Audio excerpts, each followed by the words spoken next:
Laboratory for the respiratory system. Learning objectives for the respiratory system.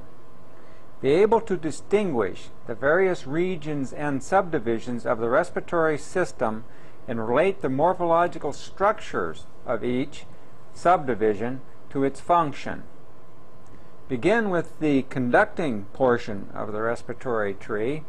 This part of the tract consists of the nasal cavities, pharynx, larynx, trachea, and various subdivisions of the bronchial tree. Shown in the center of the field of view is the superior nasal conch from the nasal cavity. Forming the heart or the center of this particular structure, note this little scroll-like region of bone, as was looked at previously. This forms the interior support for the mucous membrane that lies on either side of this particular conch bone that lies within the nasal cavity. So it's forming or lies at the interior of this particular structure that is scroll-like in nature, and this is a cross-section, so you're looking at it sort of head-on as if looking into the nasal cavity. So it's wrapped around in scroll-like fashion. The heart of it has this very thin, paper-thin region of bone that provides the support for this particular structure.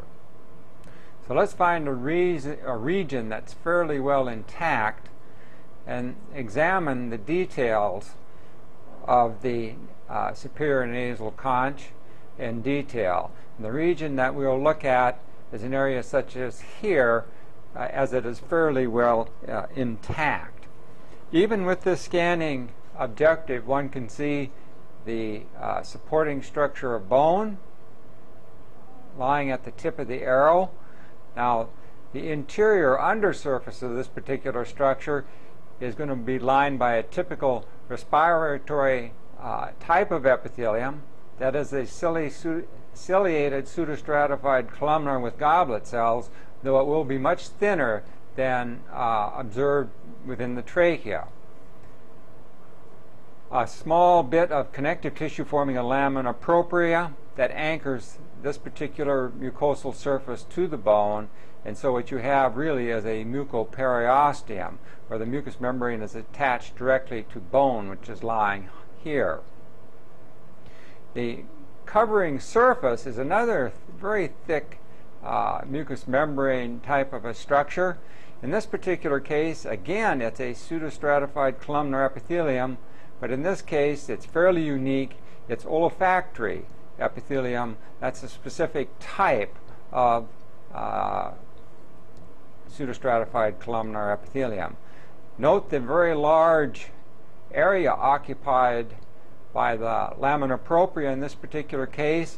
It will be filled with phyllolfactoria, these unmyelinated nerve bundles, venous sinuses, and you can barely perceive them, epithelial glands extending down, the so-called glands of Bowman, or olfactory glands that are going to supply a serous fluid that's going to cover and the olfactory type of epithelium and aid in dissolving molecules for sensory perception by the olfactory epithelial cells, the bipolar neurons. So let's examine this region in detail as an example of the nasal cavity and olfactory epithelium.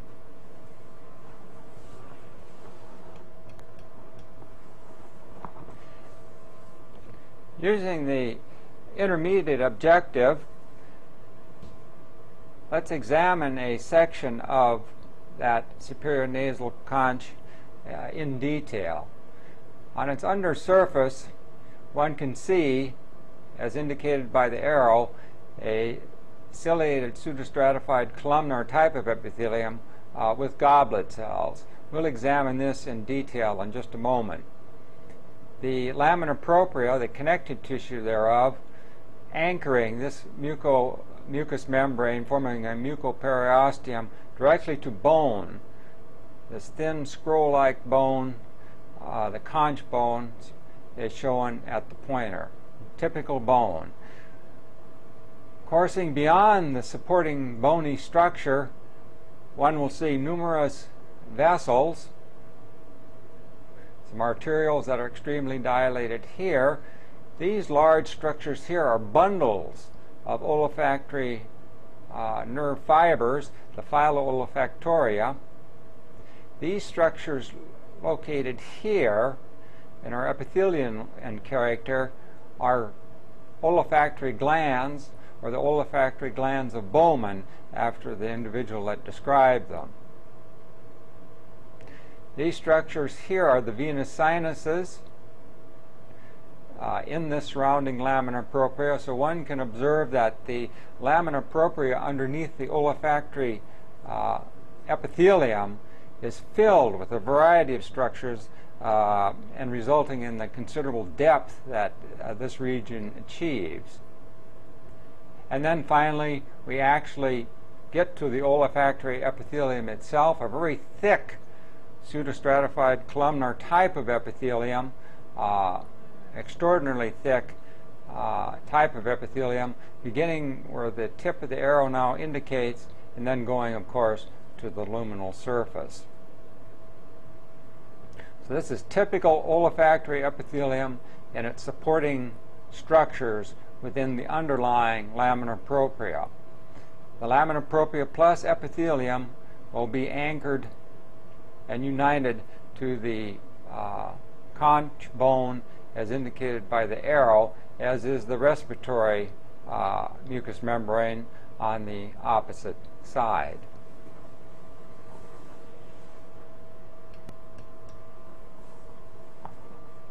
This particular field simply illustrates the thin ciliated pseudostratified columnar epithelium with goblet cells, that is, respiratory epithelium lining the nasal cavity, in this case on the undersurface of the superior nasal conch. The epithelium extends to about this level.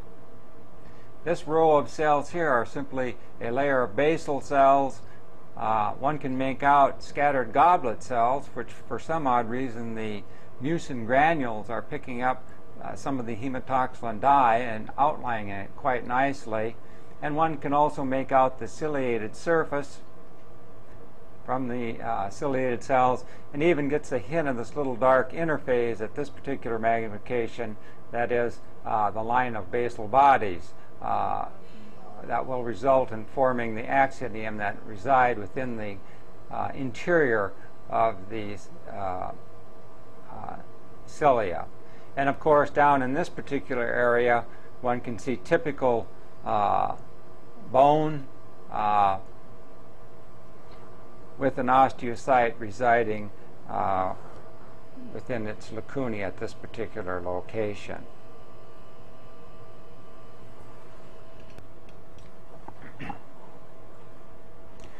This particular field represents a region of the olfactory epithelium and should be used to compare to the typical respiratory epithelium, though it was much thinner than one will see in the trachea.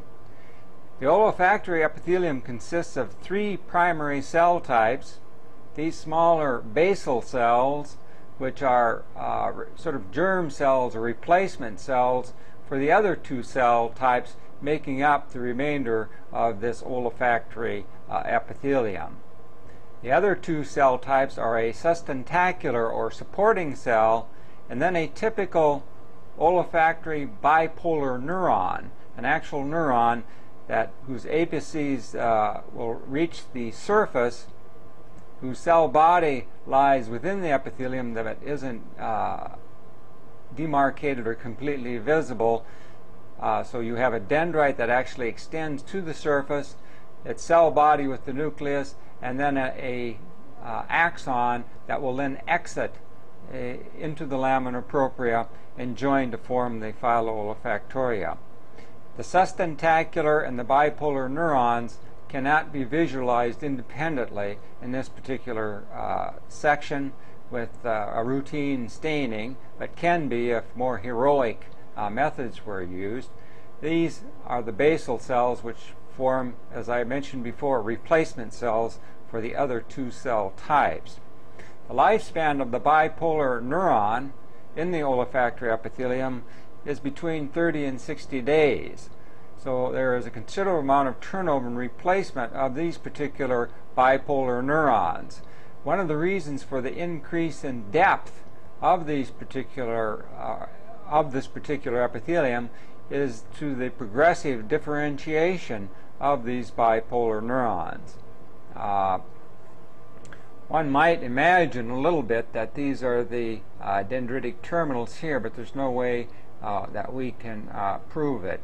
If an oblique section is obtained, one can actually trace the processes of these cells to the surface, and an olfactory knob is observed, then one can be fairly comfortable you're dealing with a bipolar neuron, short of specific staining. So this is the olfactory epithelium, and it has this typical characteristic appearance as you see in the field. Nowhere else in the body do we have an epithelium that looks like this very thick pseudostratified columnar, and it is ciliated as well, the olfactory cilia, but they lay sort of parallel or horizontal to the cell surface and aren't readily visible. If one now courses into the thick underlying lamina propria, several structures will come into the field. These are just little clips through the olfactory glands of Bowman, that are going to produce this thin, watery solvent type of secretion that will lubricate the surface of the olfactory epithelium and aids in dissolving molecules so sensory perception can take place. These large structures coming into the field here, and as indicated by the pointer, are some of the venous sinuses that swell up and cause an engorgement of the lamina propria in this area. You can see that they're lined by an endothelium. They're actually filled with coagulated blood. There isn't much to their wall, the endothelium, and a little fine supporting connective tissue. These structures coming into the field here, as indicated by the arrow, are bundles of unmyelinated nerve fibers. These are the processes, the axons, coming from the bipolar neurons, and they form into these large bundles known as the phylo-olfactoria. If we course a little bit further down in the field, you can see the size that some of these phylo-olfactory can obtain. There's a very large one here, another one here, so large in fact that some of these phylo-olfactoria contain their own vascular supply within the substance of the unmyelinated nerve bundles. Another venous sinus is located in this particular location, and these surrounding elements shown here are branching profiles of the olfactory glands. A very light staining serous appearing gland. The basal cell surface is located about here. You can see they have apical, little apical granules that give this darkness to it. A very thin, as one would envision, watery type of secretion to lubricate that surface and dissolve molecules so sensory perception can be achieved through the cilia that are actually lying in this thin film of fluid on the apices of the olfactory epithelial cells. Again, another field just showing another phylo-olfactoria. These, of course, would be Schwann cell nuclei. This field is interesting because it shows some cross sections of these olfactory tubules. Here's the base of the epithelium at the tip of the arrow at that particular location. You can see the nuclei almost show a reverse polarity. They're up near the lumen, which is here, and then you have some small secretory granules giving the gray background on that particular surface. So this is the olfactory epithelium as seen in a routine preparation, and its underlying very thick lamina propria, which houses a variety of structures. The olfactory glands of Bowman is shown here. The venous sinuses and the components, the arteries and capillaries that will be associated with them. The phylloolfactoria, the bundles of axons coming from the bipolar olfactory neurons, and then of course a delicate surrounding and supporting connective tissue. Just a very brief clip or shot of the olfactory epithelium taken at extremely high magnification. The arrow indicates the position of the cilia, but please do remember these are lying horizontal to the surface and don't stand up as do the typical motile respiratory type cilia. So this is the high-powered view of the olfactory epithelium. This particular scanning electron micrograph of the olfactory mucosa on the surface of the olfactory epithelium is courtesy of W. Beipool of Essen, West Germany. He's the one that took this particular photograph. And what it demonstrates three-dimensionally as one views down on the surface of the olfactory epithelium is the olfactory knob or olfactory vesicle as shown here at the arrow. And it also shows the elongated cilia that extend from the olfactory knob or vesicle and lie parallel to the surface of the olfactory epithelium. One can see that this particular vesicle is associated with 7 elongated cilia that are lying in a fluid and are lying in a position parallel to the surface epithelium. The surrounding area underneath these cilia, one sees numerous microvilli projecting out from the surrounding supporting or sustentacular cells of the olfactory epithelium. So this knob represents the sort of the terminal point of the dendrite of these bipolar neurons, and the cilia are modified as such, together with their interior microtubules that are arranged slightly differently, act as the sensory portions of this particular cell. When the molecules are dissolved in the fluid coming from Bowman's membrane, they somehow affect the membranes and the microtubules of these parallel lying cilia, and olfaction is perceived as it is transmitted to the brain via these bipolar neurons. So this is an olfactory knob at the apex of the dendrite of one of the bipolar neurons within olfactory epithelium.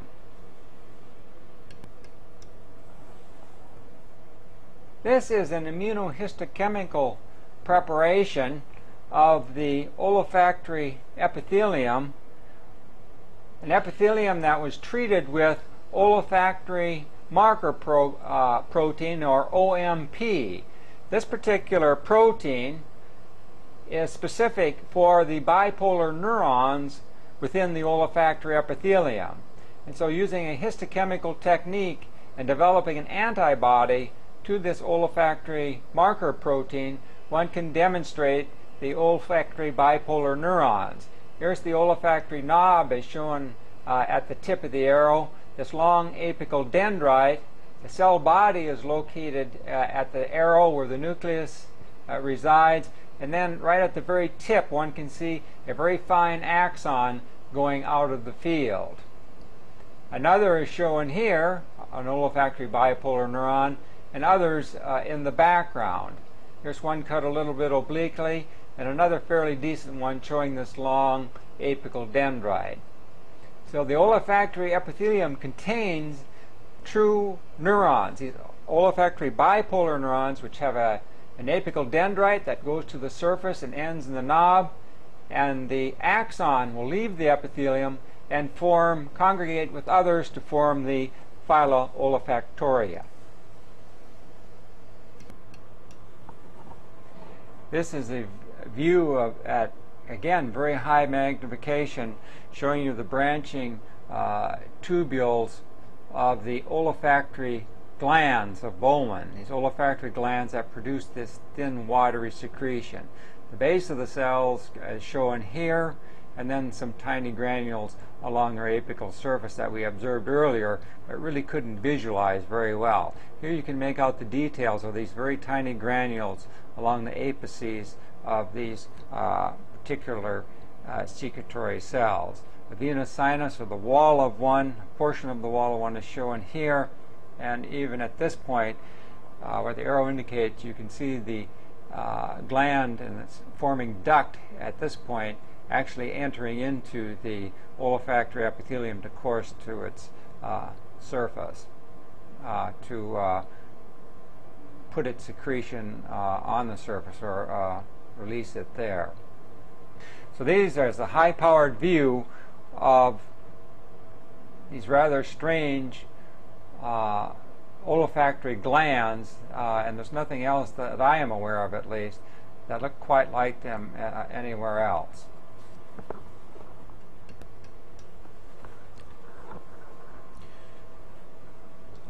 This particular field represents a section of trachea.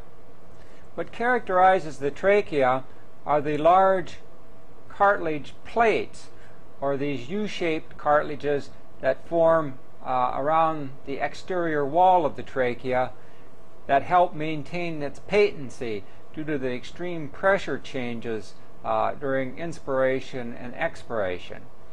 So this is a longitudinal cut through the long axis of the trachea. Another cartilaginous ring cut crossways is coming into the field of view and is shown in the center of the field where the arrow now resides. Another cartilage block should then appear in the field.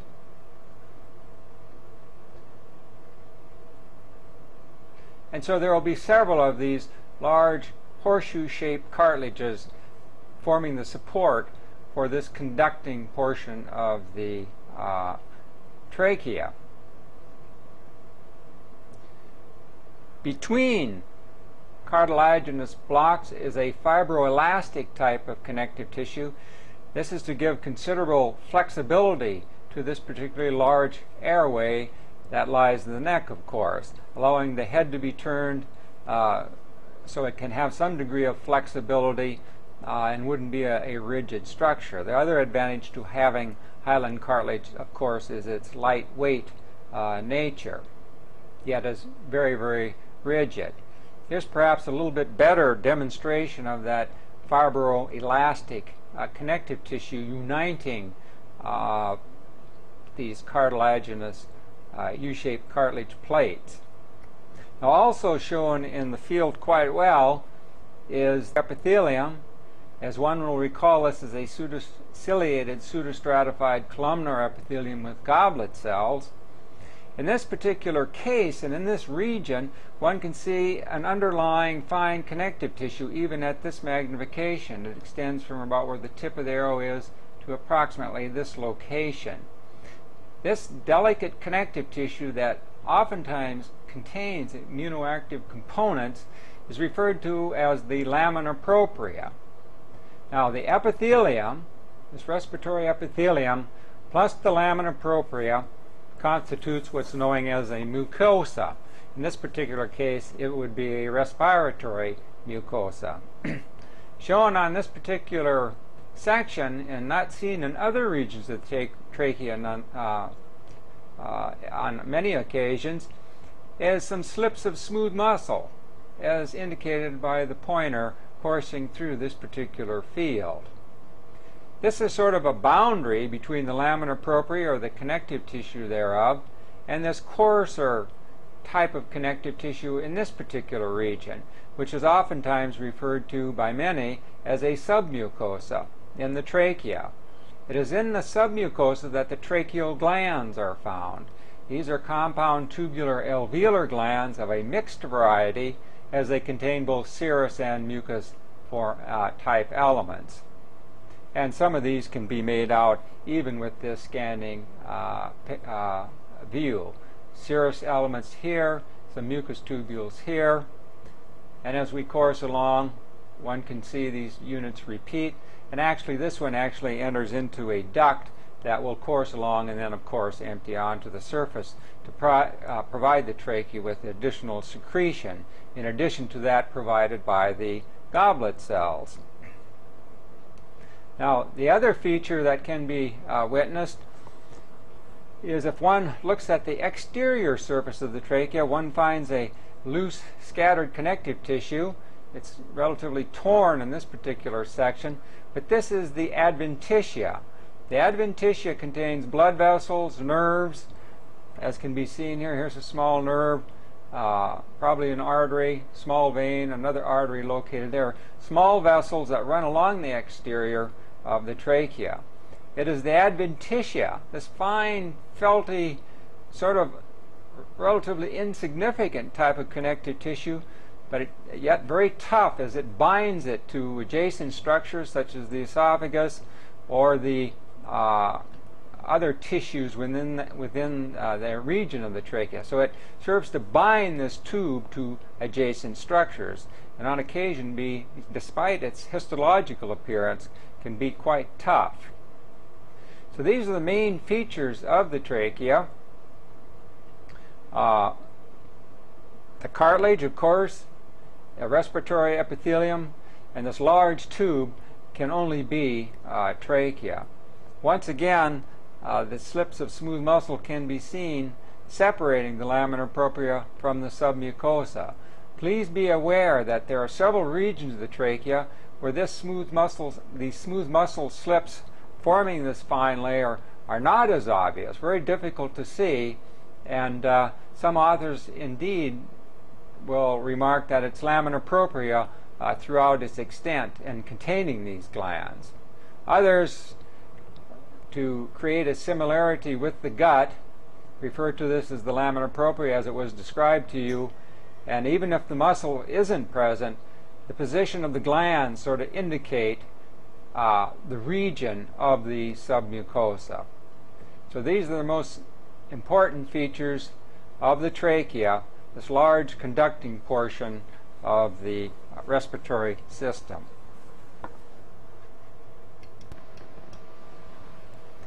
Increased magnification of one of the tracheal glands. Remember, these are compound tubular alveolar glands, as was stated earlier. One can see sections through portions of the mucus tubules, as well as scattered elements of these light granular serous appearing cells. In this particular case, they're forming demilume type structures. Here, once again, if we look carefully, you can see a mucus tubule and its association with a serous element here, and the same thing is true of this particular unit shown at the top of the field.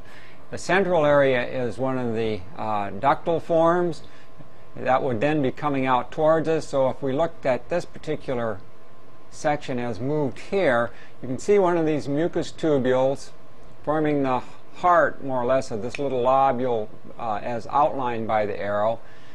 Both serous, demilumes here, some cross sections of mucus tubules. Well, anyway, this mucus tubule courses perhaps this way, comes through the field here, and then will eventually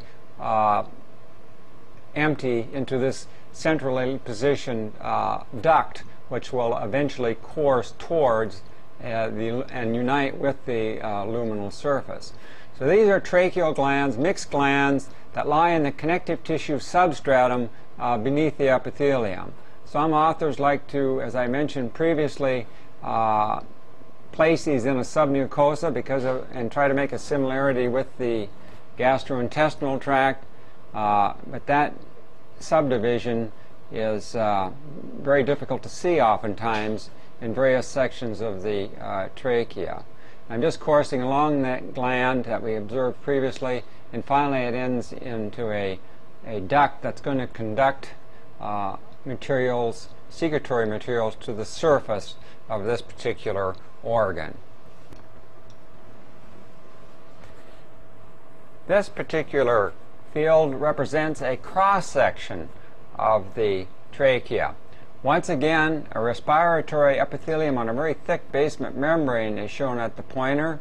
The area of underlying connective tissue, if one prefers to call this the submucosal area with tracheal glands, and this felt-like nature connective tissue here being the lamina propria. If one now looks at the entire field and, of course, moves the slide along this field, you can see that in this particular case the cartilage plate has been cut parallel to the ring because it's a cross-section, and all the features remain true. It just demonstrates the size of a portion of one of these lightweight cartilaginous rings that serve to keep the airway patent. And these features repeat themselves over and over again. At this particular angle, we can see all the layers: the respiratory epithelium and its basement membrane, sort of a lamina propria area of felt-like of connective tissue, and then a more coarse caliber, if this is the avenue that's chosen, coarser, wider bore connective tissues that are yet open that house the tracheal glands, being the submucosa. And then if we go beyond, in this particular section, the perichondrium, out to here, this is perichondrium here, this type of connective tissue is the remnants of the outerlying adventitia, what that's going to anchor this particular organ to adjacent structures. It'll oftentimes contain small nerve bundles and vessels of various sizes.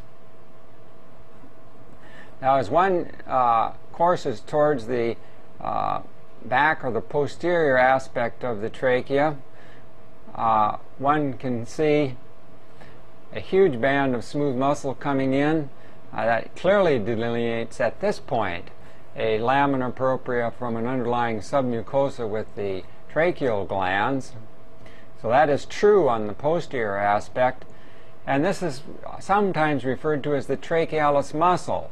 And what it functions to do, it appears, is unite the open ends of the horseshoe of these horseshoe-shaped cartilages that are in the tracheal wall, keeping it patent, and the open ends of this horseshoe of these tracheal cartilage is united by this huge smooth muscle band known as the trachealis muscle. So this is typical trachea, again characterized by a respiratory epithelium, obviously, and these huge horseshoe-shaped hyaline cartilages.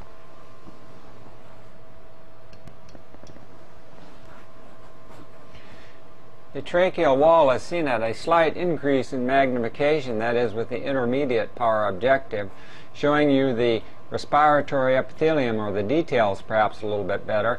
Even at this intermediate objective, one can make out the tufts or clumps of the cilia.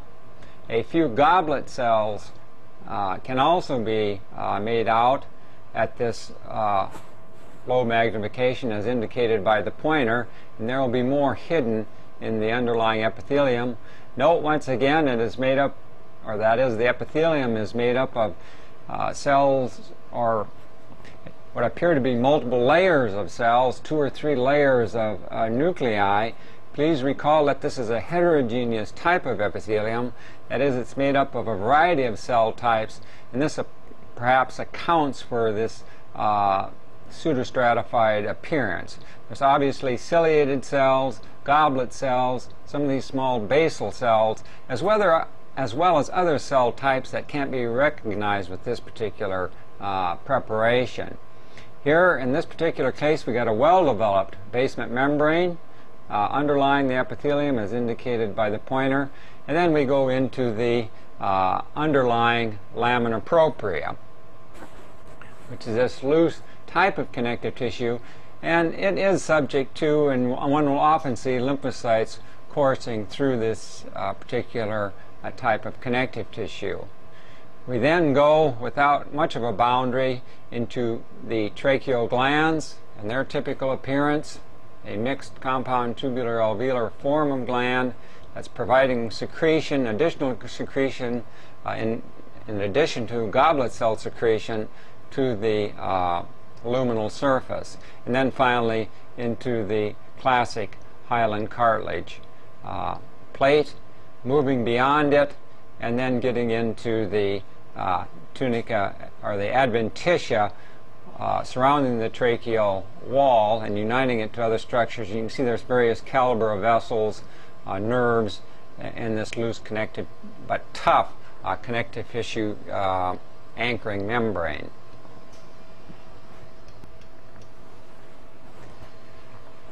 This is typical respiratory epithelium, that is a ciliated pseudostratified columnar epithelium with goblet cells lining the trachea. As seen in a plastic section now, and stained with hematoxylin and eosin. One gets a better appreciation at this increased magnification with the slightly better preparation of the depth of the epithelium, the multiple layers of nuclei that it presents, though it is a form of simple epithelium, and one can actually visualize the ciliated surface shown at the arrow and begin to appreciate the basal bodies that form the axionemes to these cilia on the apical surface of the cell. These reddish staining looking cells, for some reason, the goblet cell mucin granules have taken on a little bit of the red dye and give that appearance. The other cell type, in addition to the goblet cells, the ciliated cells, are the little basal cells, these sort of replacement cells sitting on the basement membrane.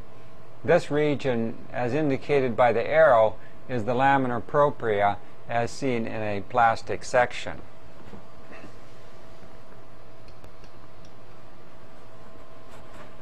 Perhaps a little more convincing illustration that this surface is indeed ciliated. The cilia are shown at the tip of the arrow, and the basal bodies, though they're not well resolved, they're forming this little dark beaded line, as again indicated by the pointer. So recall that these cilia, these respiratory cilia, the beating cilia within the trachea, are beating towards the pharynx and the oral cavity. So the entire clearance of this bronchial tree is towards the pharynx and oral cavity. This little film of fluid that they're moving is moving in that direction. This particular figure is a scanning electron micrograph taken of the surface lining epithelium of the trachea. So this is what the top of the ciliated pseudostratified columnar epithelium with goblet cells actually looks like. Note that there, as one would expect, tops of non-ciliated cells, some of which will have elaborate development of microvilli, as in this case, but there are numerous cells at the top or at the apex of this very thick epithelium that are not ciliated. Scattered around between these non-ciliated cells are, of course, the ciliated cells, as is shown here. So each one of these tops that have these sea anemone looking type of structures are the cilia.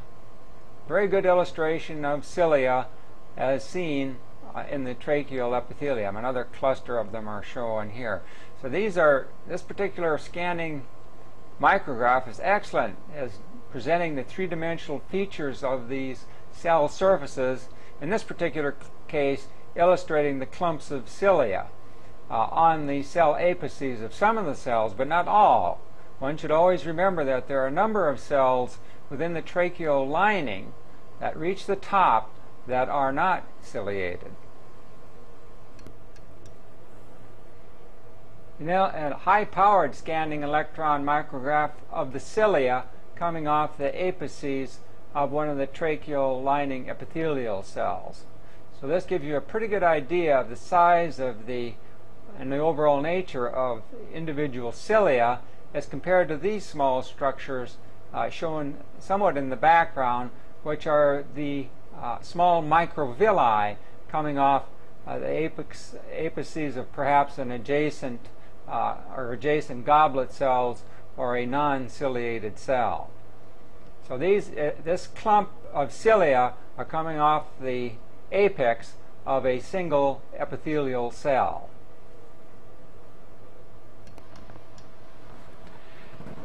Having completed an examination of the materials available for the extra pulmonary conducting portion, examining section of lung, concentrating initially on the conducting portion.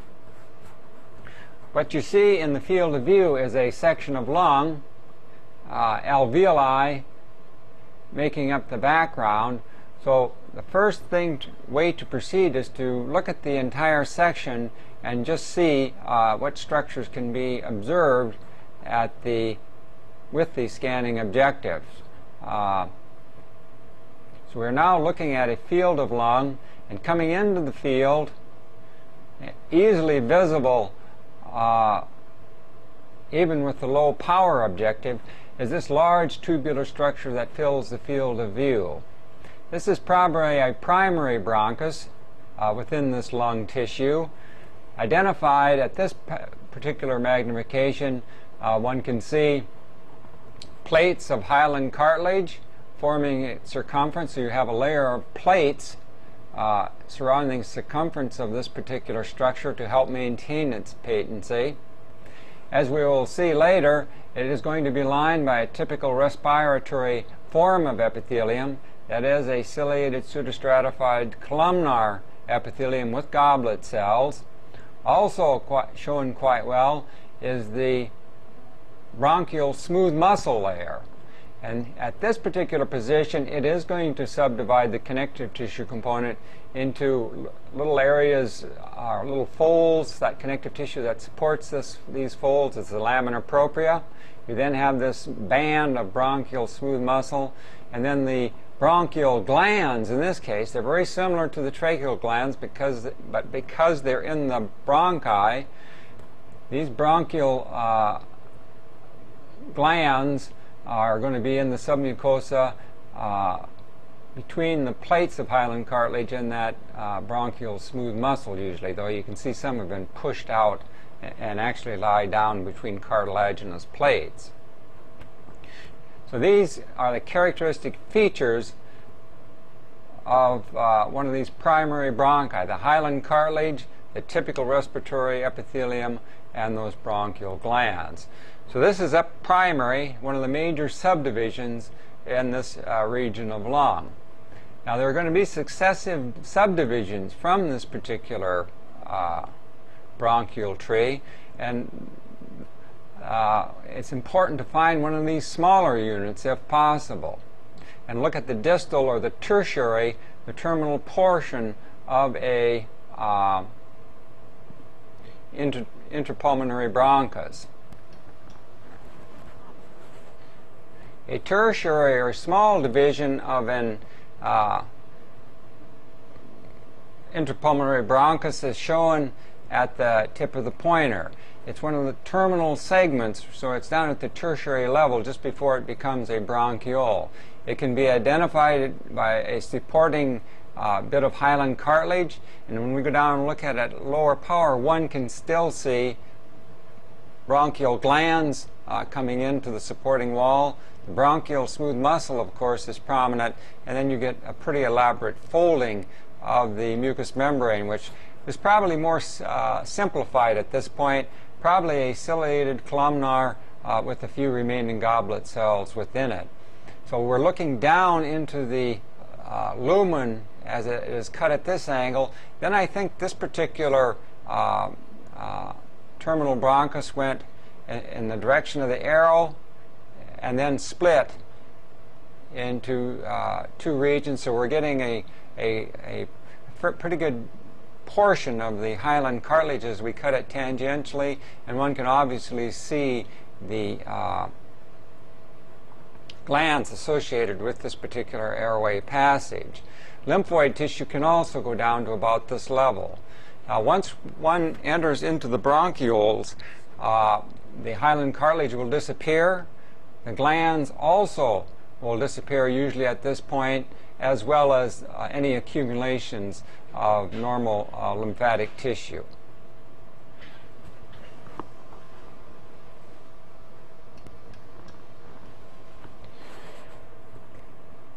So this particular field shows the tertiary, or the smallest subdivision of one of these terminal bronchi as they come down and subdivide. Let us now go back in the section and compare it to a primary bronchus, one of the larger subdivisions, and note the difference between these two structures.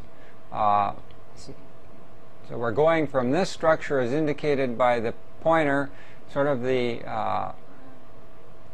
end point of the bronchus system, to a structure such as this, which is more representative of how this the intrapulmonary bronchi actually began.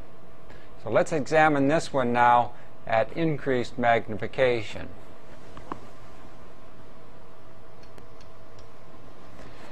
This particular field represents a typical large intrapulmonary bronchus, and even though some of the details can't be made out crisply in this rather oblique section, what are the characteristic features of one of these intrapulmonary bronchi, particularly ones of larger sizes?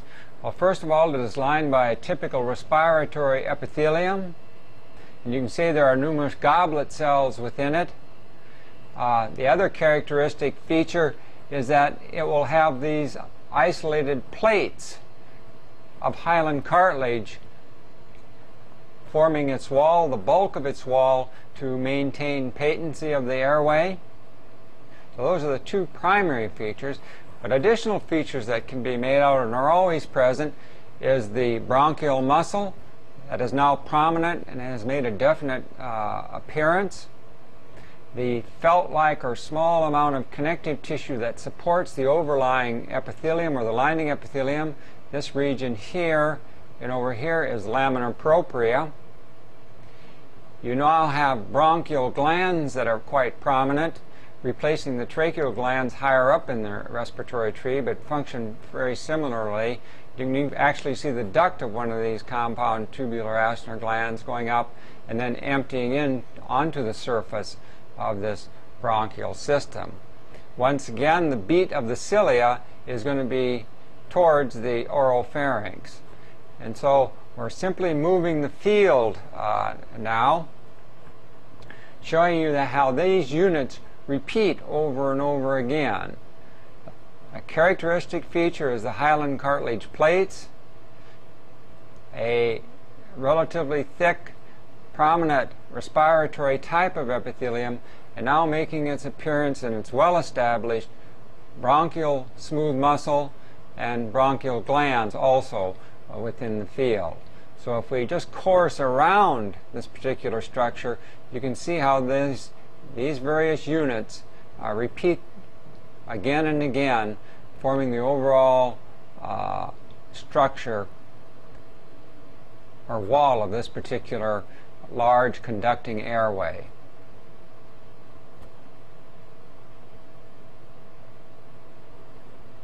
Respiratory epithelium, the lamina propria, bronchial smooth muscle, bronchial glands within the connective tissue just to the exterior of this muscle, so they're in the submucosa, and then the supporting plates of hyaline cartilage, which are key in the classification. So as one can see, as we trace around this particular conducting airway, this major one, this major pulmonary bronchus, or a primary one, these structures, these subdivisions, repeat themselves over and over again.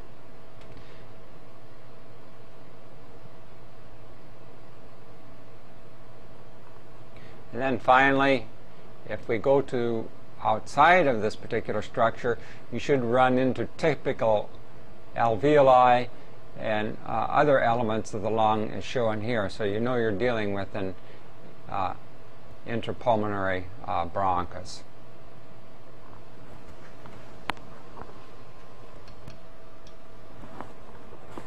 The lining respiratory epithelium of the large interpulmonary bronchus is seen at increased magnification, just to illustrate the nature of this particular respiratory epithelium.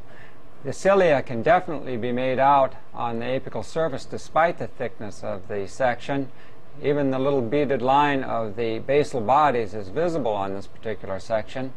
Note the numerous goblet cells present in this respiratory epithelium. This is just blood and serous exudate that when this tissue was gathered, when they removed the piece of tissue from the lung, unfortunately it was contaminated by an inflow of blood and fluid. This is simply just to demonstrate quite clearly the ciliated surface and goblet cells. The other feature to note is that notice the different magnitudes or degrees of depth that the respiratory epithelium can assume.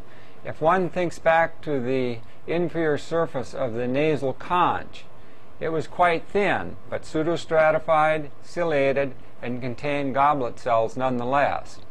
In the trachea, it was of considerable depth due to a mixture of cells. It was quite deep, even though it's, or thick, even though it's a ciliated, pseudostratified columnar epithelium with goblet cells. So that's perhaps the thickest region to see it. And then finally, when we get down to the interpulmonary bronchus, this primary structure shown in the field, even though it is a ciliated, pseudostratified columnar epithelium with goblet cells, classified as typical respiratory, it is a little bit thinner than what one observed in the trachea, as can be seen and illustrated in this particular field. So this is the respiratory epithelium of an interpulmonary bronchus. The supporting lamina propria is here, and of course bronchial smooth muscle cut lengthwise, and then finally to the exterior a portion of a typical bronchial gland.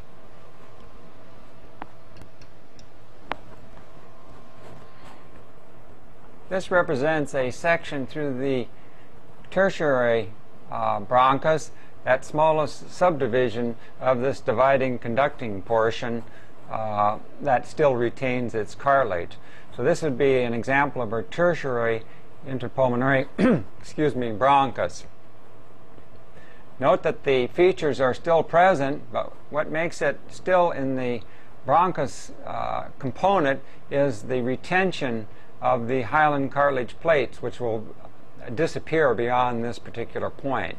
Also shown quite well, if we look at this segment, retains bronchial glands, which also will disappear as we go into bronchioles. And you can see these glands completely circumscribe this particular tertiary bronchus. Bronchial smooth muscle still retains its prominence. And if we look at this particular epithelium, it now perhaps will be lined by a more simplified form of epithelium, perhaps a ciliated simple columnar with goblet cells. As one goes distally down this conducting portion, the layers become thinner, the epithelium becomes simplified, the cartilage and the glands and any lymphoid tissue associated with the bronchial tree will then disappear before you actually go into a true bronchiole.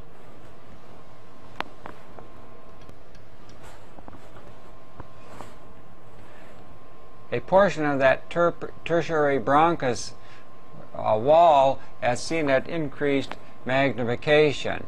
showing the lining epithelium when it's observed with a little higher objective, higher powered objective. You can see it's becoming simplified. At this point it looks simple columnar. It retains cilia, so it remains ciliated.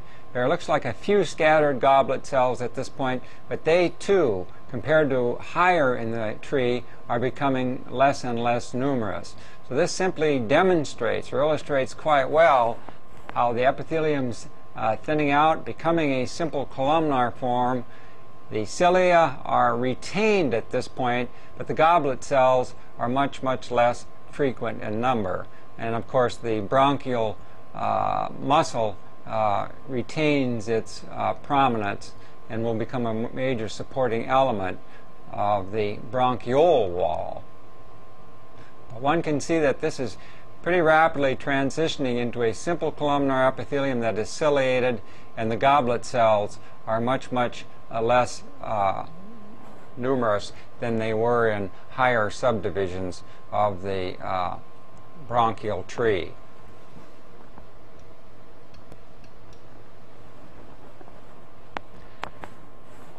One can see by careful examination of the epithelium lining this tertiary or distal bronchus, its most distal extent, that the epithelium forms a simple, more of a simple columnar lining epithelium that is still ciliated, so it's simple, pretty much ciliated, with only occasional scattered goblet cells. One is shown at and indicated by the pointer, these gray-looking granules, mucin granules that I've taken up the dye. Another is shown here. So the goblet cells in this distal portion of the bronchus are much less numerous, and this is how it should be if you think about it. The mucus blanket is getting less and less thick. You want it to decrease and disappear at this point, and you have a ciliary draft or a ciliary beat going on distal to it.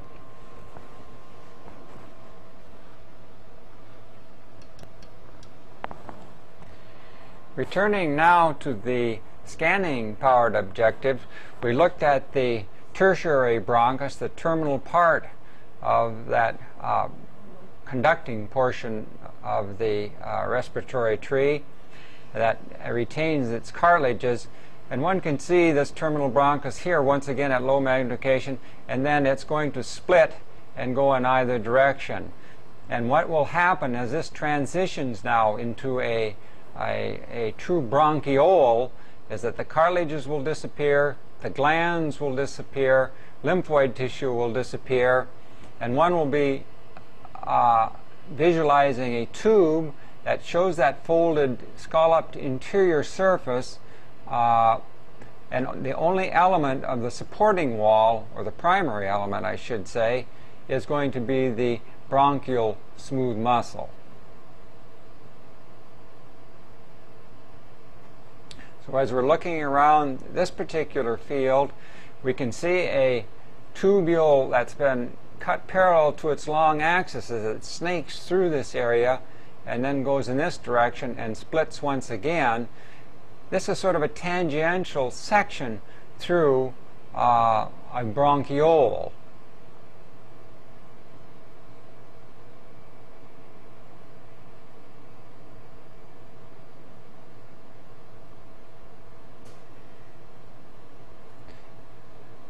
Another typical cross-section of a bronchiole is shown at the tip of the pointer.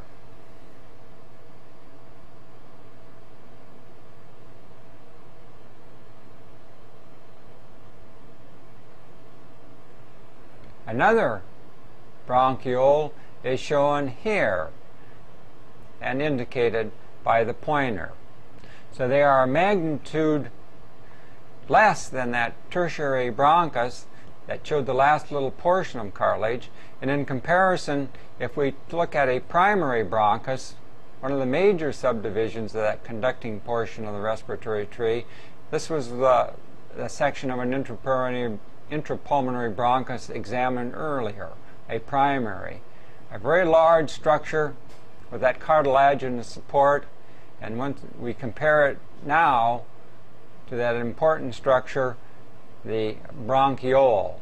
So use the scanning objective to find such bronchioles and then examine each of these at increased magnification.